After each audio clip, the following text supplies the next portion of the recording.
again.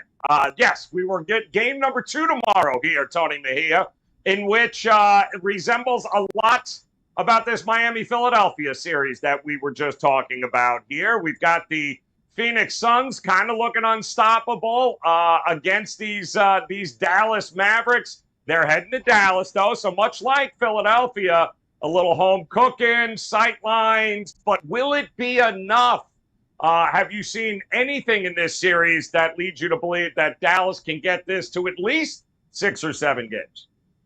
Yeah, I mean, the Mavericks are much further along than the 76ers are. And one last thing, just to tie a little bow on Miami, Philadelphia, possibility that Kyle Lowry returns tomorrow as well. He's a Philly native, and I think he will end up playing. He's been upgraded to questionable, likely ends up in the rotation, which means less minutes for Vincent and Oladipo. But as far as the Mavericks and Suns are concerned, that was a 3-point game late third quarter yesterday. And, so if you didn't watch and it was score only, you see 129 to 109, you figure that the Phoenix Suns dominated for 4 quarters, and that just wasn't the case. Luka Doncic got wherever he wanted, 35, 5, and 7.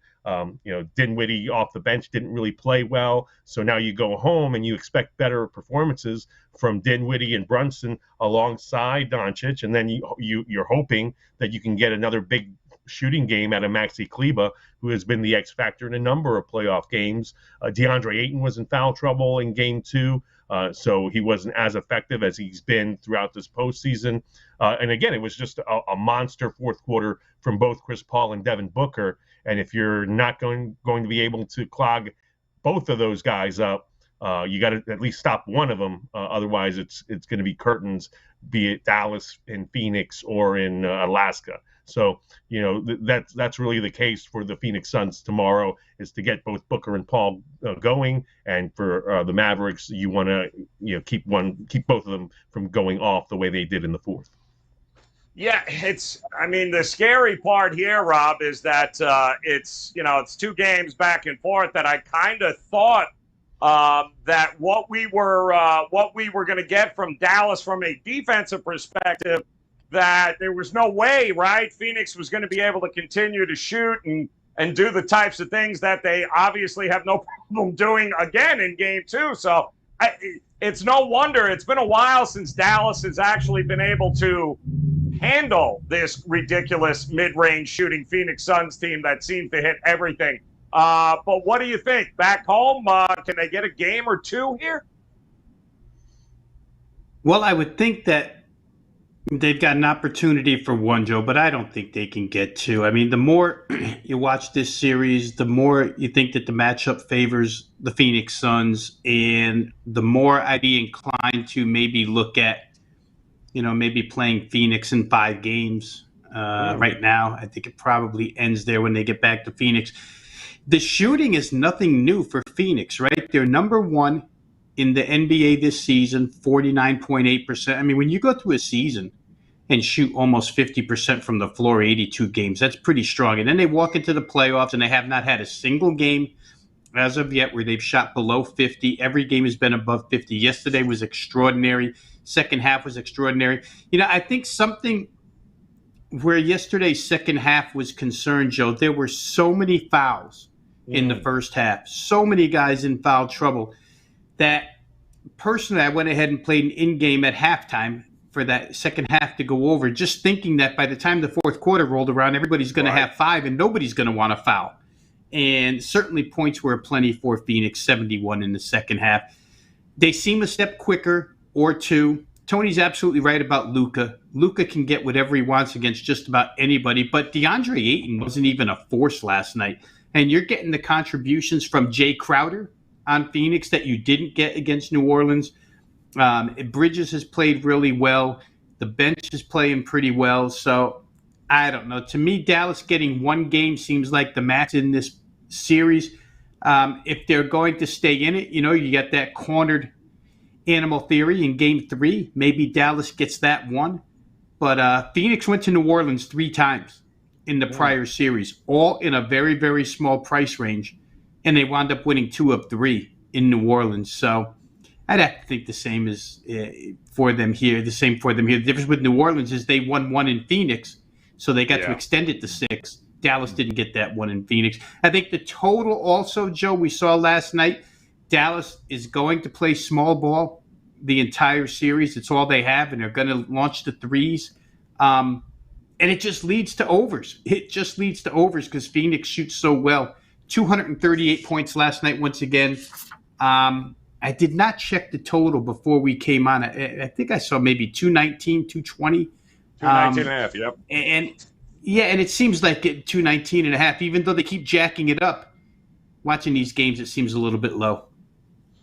Yeah, and both. I mean, it certainly. And you're right, Rob. Watching that game last night in that first half, you're going, "Wow, this thing's going to go way over." You kind of felt it there in Miami in that first game too. You kind of felt that was the direction they were going. I mean, it was at least 55 points or more in each quarter there.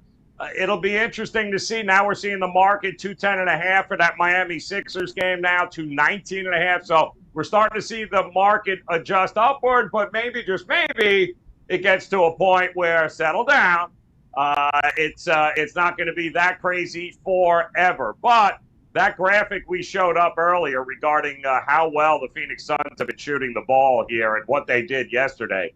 My goodness there. I mean, look at those numbers, guys. I mean, they shot almost 65% from the field in game 2, man. When you're setting records there and shooting 85% in the fourth quarter, sheesh. And most from the mid-range type, no less. So, Dallas's defense did such a great job in Utah, defending the perimeter, defending the rim. But it's the in-between stuff here in which Phoenix just dominates them. So you got 2 game 3s tomorrow. Both teams there, both home teams facing 2-0 deficits here. So now it is time to see whether Tony Mejia thinks one of these 2-0 or 0-2 teams may scratch out a win or maybe a total there, Mejia. How do you approach these games tomorrow? Which one you looking at? Well, as somebody that had a handicapped Phoenix and Dallas going under in games 1 and 2, I have decided that is a losing proposition. So we are now happily going to the over side, where we think that the Suns and Mavs in game 3 at the American Airlines Center there in Dallas will produce points. Phoenix won game 3 in New Orleans after a venue change, 114 to 111. And then they lost the next game, 118-103, and shot 7 for 27 from 3. The difference is New Orleans had guys like Herb Jones, really being a factor against Chris Paul, and Devin Booker wasn't even part of that series early on. Now both of those guys are engaged, and Dallas does not really have a defensive stopper. So I think that's where their issues lie more than anything. I do think Dinwiddie and Brunson step up to help Luka Doncic a little more. So it'll be a competitive game, but it'll be high scoring. Give me the over in game 3 of Phoenix Dallas. All right. Love it. Listen, fool me once, fool me twice. Fool James Harden. He ain't worth the money. Don't tell Daryl Morey, but we do want to thank, of course, him for filling in for Ski Profit today. Way to go there, James. Rob Vino. What do we think here? I believe favorites now in this round, 6-2 straight up. So what are we doing? That's 36-15 straight up here in the playoffs. Does that trend continue with home teams possibly getting a straight up win here? One of them here tomorrow. Yeah, 2 home teams, both down 0-2. If you can tell me which game Scott Foster is going to referee, I'll tell you which series is going to get extended. Memphis had them the other night. They go back 1-1. We don't have an official report yet, but without knowing that, Joe, I would lean toward Miami. We talked about it earlier. I think the 3 of us agree. It's just such a long shot for Philadelphia at this point in time. To think that Joel's going to walk out on that floor tomorrow and be the Joel Embiid MVP candidate that we've seen all season long, I think is far-fetched. Even if he does show up on the floor, like I say, I don't know how much of him is going to be in protective mode or how much will be in aggressive mode. He's an all-out type of player, which would lead me to believe that he could get re-injured in a game like that tomorrow. I think Miami's just got too many pieces. They've decided that they were going to shut down Harden. They've done so. I think Miami's just too much for Philadelphia. I would take them at the short price. All right. If it ain't broke, don't fix it. Let's check in one more time. Oh, no. No, see, I didn't even know this was coming here. So you guys are in for an absolute treat here. One of our favorite parts of the show, and it's not, of course, when James Harden is able to fill in for Ski Profit. No. It is our favorite soundtrack and music to John Ryan's NBA angle of the day. John Ryan over at sportsmemo.com, who's been absolutely on fire. We want to thank him very much for swinging by here and dropping these off for us, because tonight he is looking at betting the over when the total is between 210 and 219.5. And oh yeah, by the way, if one of those teams is on a 3 or more game winning streak, and if that team is playing just its 5th game in the past 2 weeks, and they had Wendy's once this month, 102, 57, and 1, Rob Dino, to the over. That is 64% for the last 5 seasons. Who knew a Wendy's burger or Wendy's chili actually had that kind of effect? But it does. 64% to the over, guys.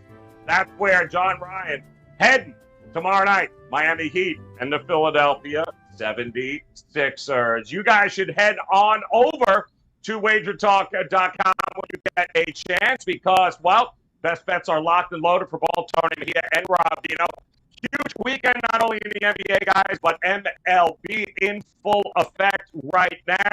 And if I know Tony Mejia, there's probably some Belarus handball in there that he's breaking down. There's going to be soccer. There's always soccer. There's something going on, guys. There's always a way to make a profitable evening, but it starts by heading over to Tony Mejia's page at WagerTalk, as well as Rob Vino. These guys are going to be at it.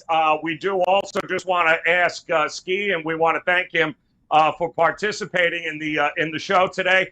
You too, James. Thank you very much for being a part here. You guys were great. Hope Ski Profit pays the electric bill and eventually comes back to join us. It is always a pleasure. On behalf of Rob Vino, Tony Mejia, Ski Profit, and James Hart, we want to appreciate it, guys. Thanks so very much. We'll be back again tomorrow, taking a look at the other 2 games, too, by the way, coming up this weekend.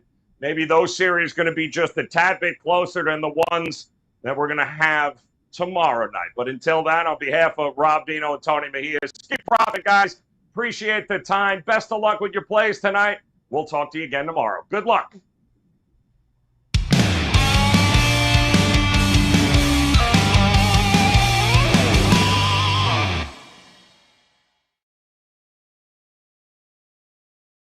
How would you like to bet right alongside your favorite WagerTalk or Sportsmemo handicapper for the next 40 days for under $5 per day?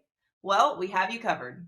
A 30-day all-access pass is priced at $299, but for a limited time, not only are we discounting the price by $100, but adding on 10 more days of picks for free. So outside of the $100 discount, we are tossing in a free 3-day all-access, a $39 value, and a free 7-day all-access, a $99 value for a combined savings of $238. So to recap, for the next 40 days, you will get all plays across all sports from your favorite WagerTalk or Sportsmemo handicapper played during your access, including 5% best bets for under $5 per day.